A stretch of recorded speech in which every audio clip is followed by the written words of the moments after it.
మన తెలుగు రాష్ట్రాల్లో జనరల్‌గా ఇంటర్మీడియేట్ ఫలితాలు లేదంటే 10థ్ క్లాస్ ఫలితాలు వచ్చిన తర్వాత ఆ నెక్స్ట్ డే టీవీల్లో, పేపర్‌లో అతి పెద్ద ప్రకటనలు మనం చూస్తూ ఉంటాం. ముఖ్యంగా టీవీల్లో 1, 1, 2, 2, 3, 3 అనేటువంటి సౌండ్స్ దాదాపు ఒక వారం పాటు వినబడుతూ ఉంటాయి. కానీ అదే స్థాయిలో మార్కులు సాధించినటువంటి ఒక ప్రభుత్వ పాఠశాల విద్యార్థులకి అంత స్థాయి గుర్తింపు ఉంటుందా అంటే మన సమాజం ఎప్పుడూ వెనుకబడి ఉంటుంది. ఇక అసలు పాయింట్‌కొస్తే ఆంధ్రప్రదేశ్‌లో ఇటీవల విడుదలైన 10వ తరగతి పరీక్షా ఫలితాల్లో అత్యుత్తమ మార్కులు సాధించిన తమ ప్రభుత్వ పాఠశాల విద్యార్థుల ఫోటోలు, ఆ స్కూల్ వివరాలు, వాళ్ళ మార్కుల్ని ఫ్రంట్ పేజ్ యాడ్ ఇచ్చింది అక్కడున్న ప్రభుత్వం. అన్ని ప్రధాన పత్రికల్లో ఈ యాడ్ వచ్చింది. ఒక్కసారి రాజకీయాలన్నీ కూడా పక్కన పెట్టేసి, ఆ విద్యార్థుల ఆనందాన్ని ఒక్కసారి ఊహించుకోండి. ఆ విద్యార్థుల తల్లిదండ్రుల సంతోషాన్ని ఒక్కసారి ఎలా ఉంటుందో ఊహించుకోండి.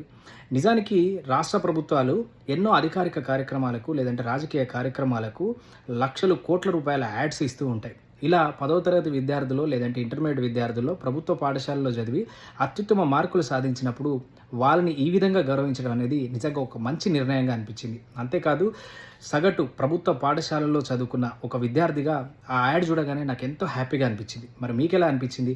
ఒక్కసారి కామెంట్‌లో చెప్పండి.